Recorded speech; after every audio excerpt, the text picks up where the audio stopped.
सायंकालीन सैर से वापस आकर बनवारी लाल ने अभी जूते खोले भी नहीं थे कि बहू ने पूछा, पापा आप रात के खाने में क्या खाएंगे? क्योंकि हम सब तो बाहर जा रहे हैं।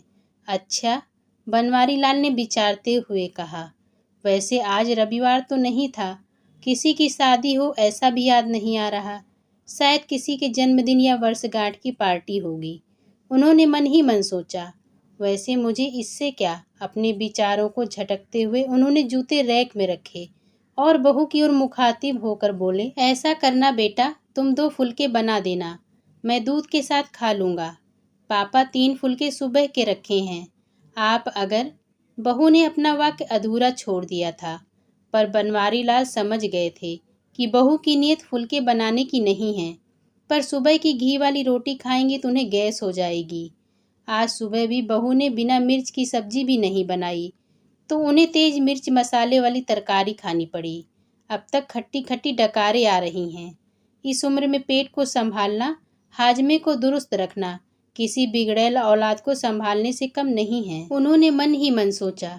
प्रत्यक्ष में बोले, इस उम्र में सुबह की रोटी नहीं खा पाऊंगा। तुम्हें तकलीफ तो होगी, पर तकलीफ होगी आपकी बला से। कहेंगे मीठा मीठा, पर चाहिए सब ताज़ा ताज़ा। अब 2 बनाओ कि 10, काम तो उतना ही फैलेगा। आटा लगाओ, रोटी बनाओ, स्लैब साफ करो, दिन रात करते रहो इनकी चाकरी। बहू भुनभुनाते हुए उठ गई थी। बनवारी लाल के कानों में मानो किसी ने पिघला हुआ शीशा डाल दिया हो। तौबा तौबा, 2 रोटी बनाने में इतनी तकलीफ। मैंने कौन से 32 भोजन 33 तरकारी मांग ली। हद है भाई। उन्हें तेज गुस्सा आया, पर पी गए। गुस्सा भी तो वहीं पर किया जाता है जहाँ कोई सुनने वाला हो। आजकल बनवारी लाल का गुस्सा जितना तेजी से आता है, उतनी ही तेजी से छू मंतर भी हो जाता है। पर शांत होते गुस्से के साथ मंगला की याद तेजी से आई और चिपक गई गलबाहियां डालकर। याद नहीं मंगला के रहते उन्होंने कभी बासी रोटी खाई हो। रोटी के साथ तरकारी के अलावा 10 चीजें और धर देती थी। मिठाई, नमकीन, पापड़, अचार, दही, छाछ, जाने क्या क्या। पर आज सोचकर उन्हें चक्कर आने लगे। बहू रहने दो, मैं सुबह की रोटी ही खा लूँगा। तुम्हें बेकार परेशानी होगी। मेरी वजह से जाने में लेट न हो जाए। वैसे भी तुम्हारे हाथ की रोटी मुलायम होती है, चल जाएगी। बहू को तो मानो मन की मांगी मुराद मिल गई। अपनी आवाज को मुलायम बनाते हुए पूछा, आपको चाय पीनी है पिताजी? कोई खास तलब नहीं है बहू। अपने लिए बनाओ तो मेरी भी बना देना, वरना रहने देना। बनवारी लाल ने अपनी तलब को जबरदस्ती दबाते हुए कहा। इस उम्र में अपनी इच्छाओं को दबा देना ही श्रेयस्कर होता है। अपने आप को समझाने लगे थे वे। मैं अपने लिए बनाने जा रही हूँ, आपकी भी बना दूंगी। कहते हुए बहू रसोई में घुस गई। चलो ये भी ठीक है, कहते हुए बनवारी लाल ने लंबी निश्वास छोड़ी।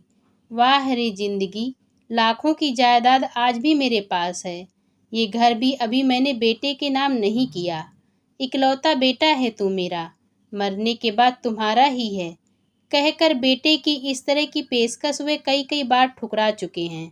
बैंक के अकाउंट में भी काफ़ी पैसा जमा है।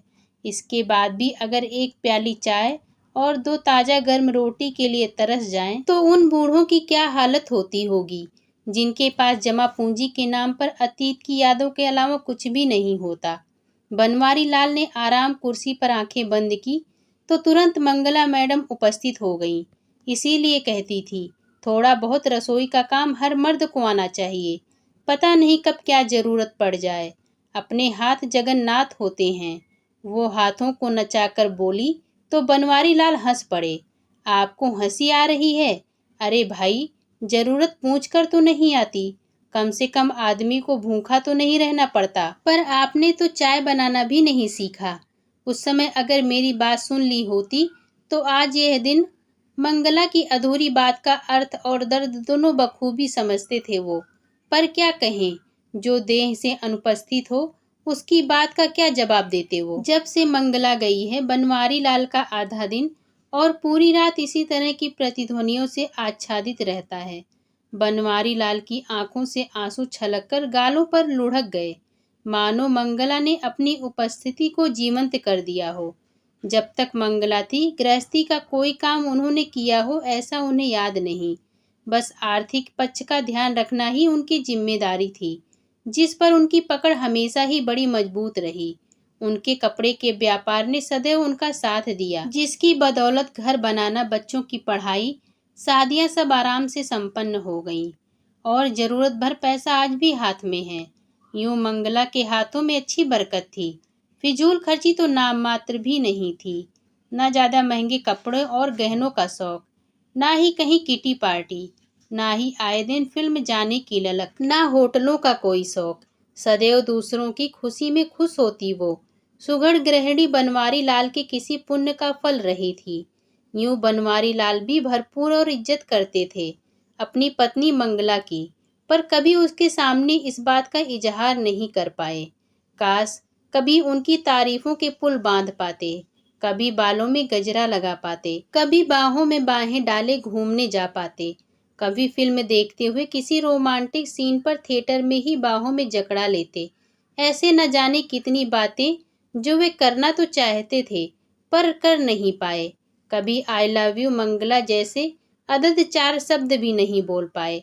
रोजमर्रा की भागम भाग का असर कहें या जिम्मेदारियों के बोझ तले दबे हुए इंसान की मजबूरी, या फिर इसे झिझक का नाम दें, पर सच्चाई यही थी कि कहने सुनने की बहुत सी बातें मन में धरी की धरी रह गईं, जिसकी कसक मंगला के जाने के बाद उन्हें हमेशा महसूस होती रही। पर अब पछताए क्या होत जब चिड़िया चुग गई खेत। वो सोचते काश कभी तो मंगला को पास बिठाकर हाथों में हाथ लेकर आई लव यू कहा होता, कभी तो गाड़ी में बिठाकर बेमतलब दूर तक सैर करवा दी होती, कभी शाम को आते हुए खुशबू से लबरेज वेड़ी ले आते, कभी तो कोई सरप्राइज दे देते। पर नहीं, ऐसा कुछ भी नहीं कर पाए वे। यहाँ तक कि माता वैष्णो देवी के दर्शन करवाने के लिए मंगला ने कई बार कहा, पर उसकी ये इच्छा हर साल अगले साल पर टल जाती और वे इसे भी पूरी नहीं कर पाए। गृहस्थी और जिम्मेदारियों की चक्की में पिसते हुए कब मंगला की इच्छाएं उसकी मौन साधना में तब्दील हो गईं, पता ही नहीं चला। जब उनकी शादी हुई, हनीमून जाने का प्रचलन शुरू हो चुका था, पर शर्मीले बनवारी लाल ये सुख भी मंगला को नहीं दे पाए। कभी कभी शुरुआती दिनों में मंगला हनीमून पर ना जाने का मीठा ताना बनवारी लाल को देती, पर वे हंसकर कहते, जब भी घूमने जाएंगे तभी हनीमून समझ लेना। प्रेम कभी पुराना होता है क्या? घूमने जाना कौन सी बड़ी बात है, बस जिम्मेदारियों से जरा राहत मिले तो चलें। पर ना नौमन तेल हुआ, ना ही राधा नाची। पहले माता पिता की सेवा, फिर बच्चे, गृहस्थी के सैकड़ों झंझटों के बीच सैर सपाटा, मौज मस्ती के लिए अवकाश कहीं था ही नहीं। उन्होंने देखा काव्या और कुंतल दोनों ट्यूशन से घर लौट आए थे। आते ही बस्ता फेंका और चढ़ गए बनवारी लाल के कंधों पर। दादू चलो नीचे चलते हैं। बस यही कुछ पल होते हैं जब बच्चों के साथ वे बच्चा बनकर सब कुछ भूल जाते हैं। इनकी मुस्कुराहट देखकर जिंदगी को 2 पल का सुकून मिलता है। बनवारी लाल कुछ कहते, इससे पहले बहू की आवाज आई, चलो छोड़ो दादू को, आज पार्टी में जाना है, पापा आते ही होंगे, पहले कुछ खा पी लो फिर पार्टी के लिए तैयार हो जाओ। अनुशंसित बच्चों की गलबहियां ढीली पड़ गई। वो माँ के पास दौड़ गए। काव्या 8 साल की थी तो कुंतल 10 साल का। बस इनकी संगत में बनवारी लाल सारी व्यथा भूल जाते हैं। निश्चल निष्कपट इनकी मुस्कुराहट, मीठी मीठी बातें, छोटी छोटी फरमाइशें मन मोह लेती हैं। जब भी इनके साथ होते हैं दुनिया को क्या, खुद को भी भूल जाते हैं वे। बच्चों की दुनिया मनोरम होती है, बनावट से दूर, एकदम सच्ची। सत्यम शिवम सुंदरम का स्वरूप देखना हो तो कहीं दूर जाने की आवश्यकता नहीं। बस बच्चों को जी भर निहार लो, इनकी मासूमियत को आंखों में भर लो। उनके साथ बच्चे बन जाओ। सारा तनाव, सारी थकान, सारी परेशानियां छू मंतर। सोचते हुए बनवारी लाल बालकनी में आ गए। हल्की सी ठंडी हवा ने उनका स्वागत किया तो उन्होंने दोनों हाथों को आपस में लपेट लिया। मंगला फिर उपस्थित थी। अरे मफलर शॉल कुछ तो लपेट लो बदन पर, आपको ठंड लग जाएगी। फिर ना कहना कि बताया नहीं। बनवारी लाल हल्के से मुस्कुरा दिए, फिर किसी ढीठ बच्चे की तरह वहीं कुर्सी खींचकर बैठ गए। देखा पवन भी आ गया है। बहू उनकी चाय बालकनी में पकड़ा गई, जिसे वे घूंट घूंट पी रहे थे। पी क्या रहे थे, बकायदा निगल रहे थे। ना अदरक ना इलायची, बस कम चीनी वाला गर्म पानी भर थी। हाँ, आज बहू के जाने के बाद खुद अपनी चाय बनाऊंगा, अदरक इलायची डालकर मसाले के साथ अच्छी शक्कर वाली मीठी चाय, और उसी के साथ खा लूंगा 2 रोटी सुबह वाली। रोटी के बारे में सोचकर मुंह का जायका फिर बिगड़ गया, पर कोई उपाय नहीं था। चाय सुड़ककर वे रसोई में कप रखने गए। देखा बहू बेटे के कप पहले से ही धुले हुए हैं। उन्होंने चुपचाप अपना कप धोकर रख दिया। हाय रे किस्मत, किसी मर्द को बुढ़ापे में बिना औरत का ना रखना। ना जीते बनता है ना मरते। वो अपनी राम नाम लिखने वाली पुस्तक उठाकर फिर बालकनी में आकर बैठ गए। हवा में ठंडक अब और बढ़ गई थी। सब पंछी अपने अपने नीड़ की ओर लौट रहे थे। शांत आसमान में बादलों के सफेद टुकड़े इस तरह फैले हुए थे मानो सफेद परियां अपने पंखों को फैलाए हुए नृत्य कर रही हों। अस्तांचल की ओर जाता हुआ सूरज आसमान में अपनी अरुणिमा बिखेरते हुए धरती से कल फिर आने का वादा करता हुआ मुस्कुरा रहा था।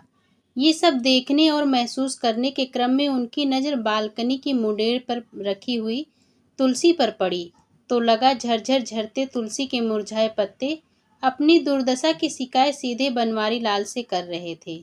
उन्होंने एक लोटा पानी लाकर तुलसी में डाल दिया और उसे निहारने लगे।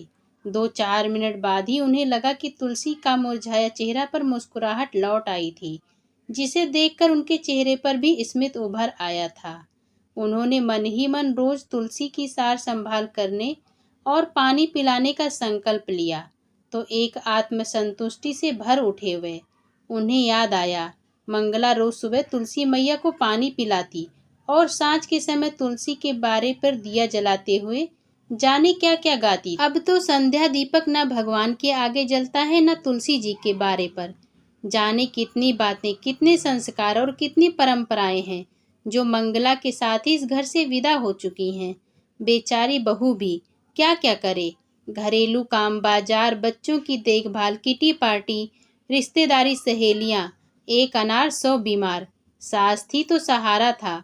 वैसे सुबह बाजार से सौदा, ताज़ा फल सब्जियां बनवारी लाल ले आते थे। शाम को कुंतल और काव्या को पढ़ा भी देते, पर उससे क्या होता है। मंगला, अभी इस घर को और मुझे तुम्हारी बहुत ज़रूरत थी। तुमने तो धोखा दे दिया मुझे। साथ निभाने का वादा तोड़कर मझधार में छोड़कर चली गई मुझे। ना देखभाल का अवसर दिया, ना सेवा का। बस 3 दिन बुखार और चली गई। भला ऐसे भी कोई जाता है। बनवारी लाल की आंखों में नमी उतर आई थी। बाबूजी, कहाँ बैठे हो आप? ठंडी हवा आ रही है और आप बालकनी में बैठे हो, ठंड लग जाएगी, चलिए भीतर, बेटे ने कहा तो वे आज्ञाकारी बच्चे की तरह उठकर भीतर आ गए। बेटा, बहू, पोता पोती सब पार्टी में जाने को तैयार थे। किसी ने उनसे झूठ मूठ भी साथ चलने के लिए नहीं कहा। भला कबाब में हड्डी किसी को कब पसंद आने लगी। वैसे भी अब उम्र हो चुकी है मेरी। बच्चों की पार्टी में क्या करना है मुझे।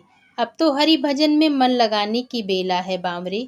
बनवारी लाल मन ही मन बुदबुदाए। पापा, आप खाना खा लेना और दवाई लेकर सो जाना। ज़्यादा देर तक जागना आपकी सेहत के लिए ठीक नहीं है। हम लोग लेट हो जाएंगे। आप गेट बंद कर लेना, हमारे पास चाबी है। बड़ा ख्याल है मेरी सेहत का। पिछले सप्ताह भर से डॉक्टर को दिखाने के लिए कह रहा हूँ। रक्तचाप बढ़ा हुआ है। शुगर की स्थिति क्या है ये भी जानना जरूरी है। सांस भी जरा सा चलने से ही फूल जाती है और उखड़ने लगती है। पर कहता है ये सब तो बुढ़ापे में होता ही है। ज़्यादा वहम मत रखो। वाह बच्चू वाह। बूढ़े बाप के पास बैठने के लिए घड़ी भर का समय नहीं, पर पार्टी के लिए समय ही समय इस साहबजादे के पास। पर जब अपना ही सिक्का खोटा हो तो शिकायत किससे। दिमाग में फंसी इन तमाम बातों के बावजूद प्रत्यक्ष में उन्होंने हामी में सर हिला दिया। बनवारी लाल हाल में रखी कुर्सी पर बैठ गए। बच्चे जा चुके थे, अभी खाना खाने का भी मन नहीं था, सो उन्होंने टीवी चालू कर लिया। पता चला आज वैलेंटाइन डे है। टीवी वाला विपिन बता रहा था आज देश का पूरा युवा वर्ग वैलेंटाइन डे के बुखार में तप रहा है। इसकी चकाचौंध से बाजार अटे पड़े हैं। ग्रीटिंग, बुके, गिफ्ट आइटम सभी की जोरदार बिक्री है। सभी अपने अपने पार्टनर, अपने अपने वैलेंटाइन को खुश करने में लगे हुए हैं। आज प्रेम के इजहार का दिन है, प्यार का दिन है, मोहब्बत का दिन है। जश्न की इस रात के लिए लोगों ने क्लबों, होटलों, थिएटरों में खास इंतजाम किए हैं। जगह जगह शानदार पार्टियां चल रही हैं। डांस, डिस्को का आनंद लेते हुए लोग अपने अपने साथी के साथ थिरक रहे हैं, झूम रहे हैं, दोस्तों के साथ एंजॉय कर रहे हैं। शराब और शबाब भी इस जश्न में अपनी भागीदारी निभाने में लगे हैं। अच्छा तो ये बात है, बेटा, बहू, बच्चे सब वैलेंटाइन डे मनाने गए हैं। हमारे समय में प्रेम तो होता है, पर पूरी उम्र निकल जाती थी इजहारे मोहब्बत करने में। प्रेम भी तो शादी के बाद ही होता था, वो भी पुरखों के आदेश पर। सोचते हुए बनवारी लाल ने ठहाका लगाया। हमारे समय में तो वसंत पंचमी के दिन को प्रेम का दिन कहा जाता था और मनाया जाता था बिल्कुल सादगी से। पीले फूलों से पीले कपड़े पहनकर माँ सरस्वती की पूजा कर ली बस। प्रेम के इजहार का माध्यम तब प्रकृति थी। चांद, तारे, नदी, पहाड़, फूल और खेत थे। फिल्मों तक में दो फूलों का मिलन दिखाकर नायक नायिका के मन की बात दर्शकों तक संप्रेषित कर दी जाती थी। आज की तरह ना तो कोई पार्टी थी, ना ही महंगे गिफ्ट, ना ही कोई शोरगुल। बिना दिखावे का सात्विक सच्चा प्रेम जीवन भर महकता था। उसकी खुशबू तन मन में हमेशा के लिए बस जाती, मगर चुपके चुपके। हाँ, यह भी सच है कि तब प्रेम में कोई रिस्क भी नहीं था। ना शादी टूटने का रिस्क, ना ही प्रेमिका के ना मिलने पर कोई एसिड अटैक और ना ही खुदकुशी की कोई वारदात। वह उठकर टहलने लगे। सामने ही पीले रंग पर लाल बॉर्डर वाली साड़ी पहने मंगला की मुस्कुराती हुई फोटो सजी थी। वह उसे निहारने लगे। हाँ, प्रेम तो उन्होंने भी किया था, मंगला से जीवन भर किया, जी जान से किया। बस कभी उसे जता नहीं पाए, कभी आई लव यू नहीं कहा, कभी झूठे सच्चे वादे नहीं किए। ना कभी उसके जन्मदिन पर कोई तोहफा लाए, ना सालगिरह पर दोस्तों को पार्टी दी। बस मंदिर में जाकर भगवान के दर्शन कराते, ज्यादा से ज्यादा नए कपड़े पहन लेते और कभी कभार मन हुआ तो घर पर सत्यनारायण की कथा करवा लेते। सोचते सोचते बनवारी लाल कहीं अपने अतीत की झांकियों में खो गए थे। इस समय उनके होठों पर मुस्कान और आंखों में नमी एक साथ देखी जा सकती थी। उन्होंने टीवी पर देखा, लोग लाल कपड़े पहने बड़े बड़े फूलों के गुलदस्ते लेकर ग्रीटिंग खरीद रहे थे। पता नहीं अचानक उन्हें क्या हुआ कि उन्होंने अपना पर्स उठाया, घर की चाबियां ली और छड़ी उठाकर बाहर निकल गए। शीत हवाओं ने उनका स्वागत किया तो शरीर में झुरझुरी सी हुई, पर बिना परवाह किए वे पैदल ही आगे बढ़ने लगे। जगमगाता शहर, दौड़ते वाहन, चमकीले लाल परिधान पहने हुए स्त्री पुरुष भागे जा रहे थे, मानो सबकी लॉटरी आज ही निकलने वाली हो। सबके बीच चलते हुए बनवारी लाल ऐसे लग रहे थे मानो किसी शानदार फूलों वाले बगीचे के बीच ओक का पौधा। इन सब से बेखबर बनवारी लाल का दिल, दिमाग और मन तीनों अपने जीवन के घटनाक्रमों में लगातार उलझ रहा था। बार बार मंगला को याद करते, आंसू पोंछते हुए नुक्कड़ तक जा पहुंचे। उनकी सांस अब फूलने लगी थी। नुक्कड़ के आइसक्रीम पार्लर पर अच्छी खासी भीड़ थी।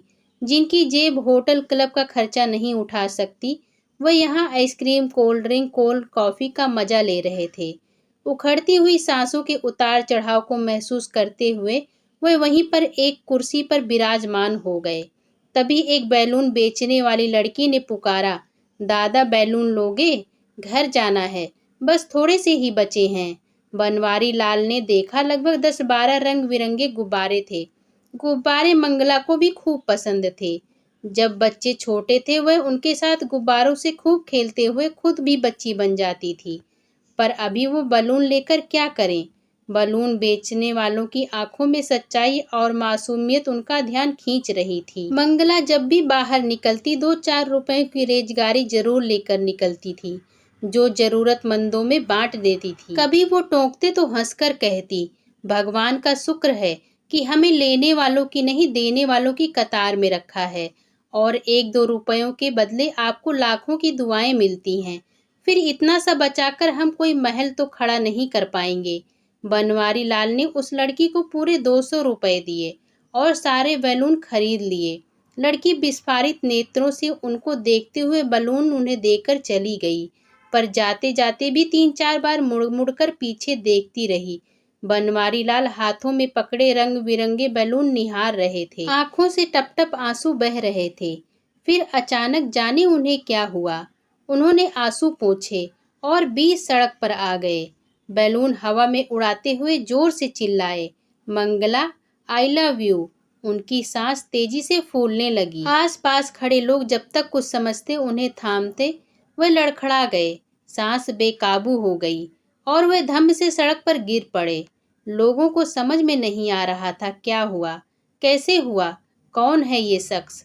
जितने लोग उतनी बातें हवा में तैर रही थीं, पर उन सबसे बेखबर बनवारी लाल मोह माया की इस दुनिया से प्रयाण कर चुके थे। उन्हें बहुत जल्दी थी अपनी मंगला के पास जाकर उसे आई लव यू बोलने की। अगर आपको मेरी आज की ये कहानी पसंद आई हो तो मेरे चैनल को लाइक, शेयर एंड सब्सक्राइब जरूर करें। धन्यवाद।